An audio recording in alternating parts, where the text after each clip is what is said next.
मैं आपको आज बौद्ध धर्म के बारे में कुछ सामान्य जानकारी देने जा रहा हूँ।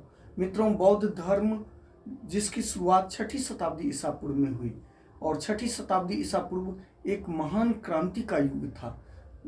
खास करके राजनीतिक और धार्मिक परिवर्तन के दृष्टिकोण से। राजनीतिक परिवर्तन में महाजनपद का उदय हुआ और धार्मिक दृष्टिकोण से बहुत सारे धार्मिक संप्रदाय का उदय हुआ। उसमें जैन धर्म और बौद्ध धर्म सर्वाधिक महत्वपूर्ण है।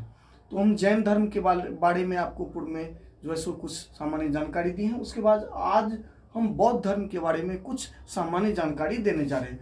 बौद्ध धर्म के बारे में जानकारी का जो स्रोत है वो है बौद्ध ग्रंथ। बौद्ध ग्रंथों में मित्रों पिटक जो काफी महत्वपूर्ण है। पिटक का शाब्दिक अर्थ होता है टोकरी। बौद्ध धर्म में त्रिपिटक का सर्वाधिक महत्वपूर्ण स्थान है, जिसमें है सूत पिटक, विनय पिटक और अभिधम पिटक।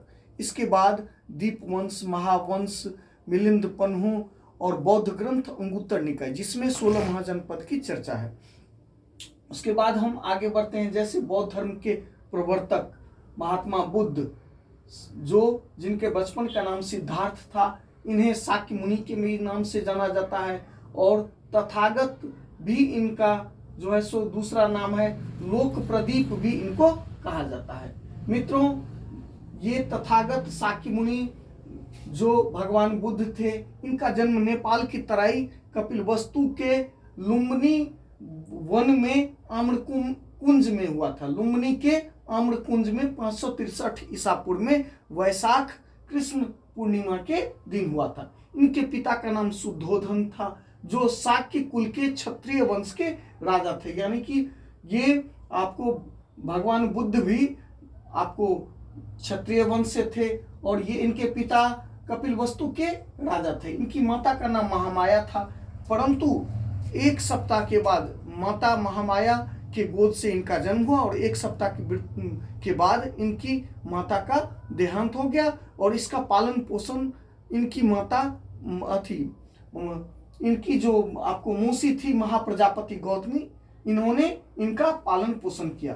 उसके बाद ये बचपन से ही चिंतनशील प्रवृत्ति के थे और इनको कहीं भी राजकुल राज दरबार में इनका पालन पोषण हुआ और ये राजकुमार थे। उसके बावजूद भी इनका दिल जो है सो भौतिकवादी जीवन से आपको नहीं लगता था। 16 वर्ष की आयु में इनके पिता ने इनका विवाह यशोधरा नामक एक सुंदर कन्या से कर दिया, जो यशोधरा अन्य नामों से जैसे बिंबा, गोपा, भद्रा, कात्यायनी के नाम से भी जानी जाती है।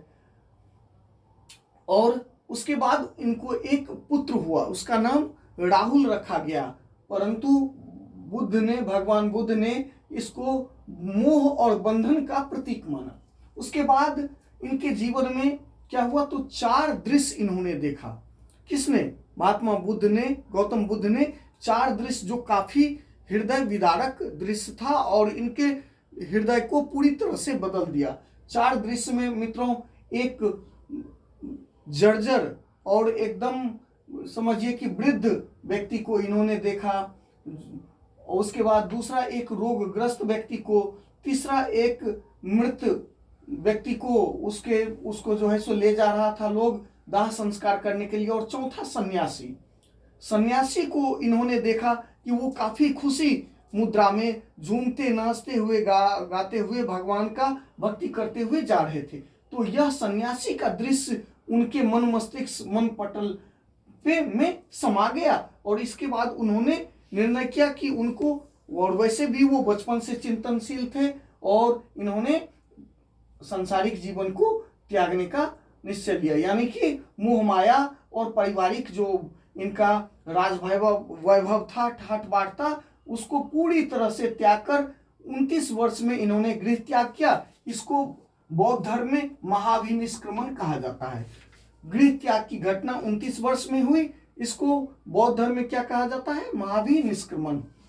उसके बाद ये अलार कलाम और रुद्रक रामपुत्र के पास पहुंचते हैं। उसके बाद उन्होंने उड़ुवेला यानी कि गया निरंजना नदी, जो गया जो है सो निरंजना नदी के किनारे है, और यहाँ पर पहुंचे और यहाँ पर जो है सो 5 साधकों जैसे कांडिन्य, वप्पा, भादिया, महानामा और असागी से मिले। कहाँ पे? गया में। यहीं पर 6 वर्ष के कठोर तपस्या के बाद पीपल वृक्ष के नीचे इनको ज्ञान की प्राप्ति हुई। और यह कौन सा दिन था? वैशाख पूर्णिमा। कहा जाता है कि अनेक सारा जो आपको भूत पिचास आदि जो बुरी आत्मा है इनके ऊपर प्रहार किया, लेकिन ये इन पर कोई भी इसका दुष्प्रभाव नहीं पड़ा और ज्ञान प्राप्ति के बाद ये बुद्ध कहलाए। बुद्ध का अर्थ भी होता है जो परम ज्ञान। तपस्सु और भल्लिक जो बंजारे थे इन्होंने अपना पहला शिष्य बनाया। उसके बाद तत्पश्चात सारनाथ गए। यहाँ पे सारनाथ में मित्रों सर्वप्रथम इन्होंने अपना धर्मोपदेश दिया। भगवान बुद्ध ने सर्वप्रथम अपना धर्मोपदेश कहाँ दिया? तो सारनाथ में। और इसी धर्मोपदेश को याद रखने के लिए, स्मरण के लिए सम्राट अशोक जो मौर्य वंश के महान शासक थे, उन्होंने यहाँ पे एक स्तूप बनवाया और जो सारनाथ के स्तूप के नाम से प्रसिद्ध है। और यहीं पर इन्होंने संघ की स्थापना की।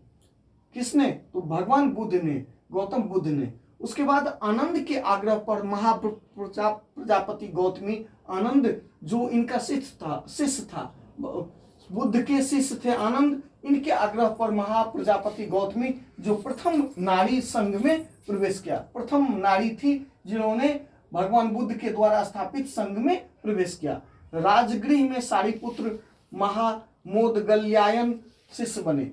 उसके बाद वो राजगृह जाते हैं, राजगीर। यहाँ पे सारिपुत्र और महामोदगल्यायन को इन्होंने अपना शिष्य बनाया। लिच्छवी, जब ये वैशाली के लिच्छवी पहुंचते हैं तो वहां पे महावन में कुटाग्रशाला, इनको जो है सो लिच्छवियों ने इनको महावन में कुटाग्रशाला प्रदान किया। उसके बाद आपको वैशाली की ही नगर वधु आम्रपाली, नगर वधु का नाम था आम्रपाली। आम्रपाली जो भगवान बुद्ध के व्यक्तित्व से काफी प्रभावित हुई और भगवान बुद्ध की शिष्या बन गई। और उसके बाद उन्होंने वैशाली में आम्रवाटिका दिया, आम्रवाटिका संघ के लिए उन्होंने दान किया।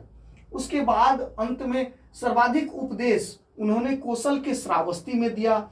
और उसके बाद क्या हुआ कि पावापुरी गए, भगवान बुद्ध पावापुरी गए। पावापुरी में चंदू सुनार के घर भोजन करने से उदर रोग से वो व्यथित हो गए। और उसके बाद 483 ईसा पूर्व 80 वर्ष की अवस्था में कुशीनगर में इनका महापरिनिर्वाण हुआ। महापरिनिर्वाण का अर्थ हुआ कि ये अपना शरीर त्याग किए। शरीर त्यागने की घटना भगवान बुद्ध की बौद्ध धर्म में महापरिनिर्वाण कहलाता है।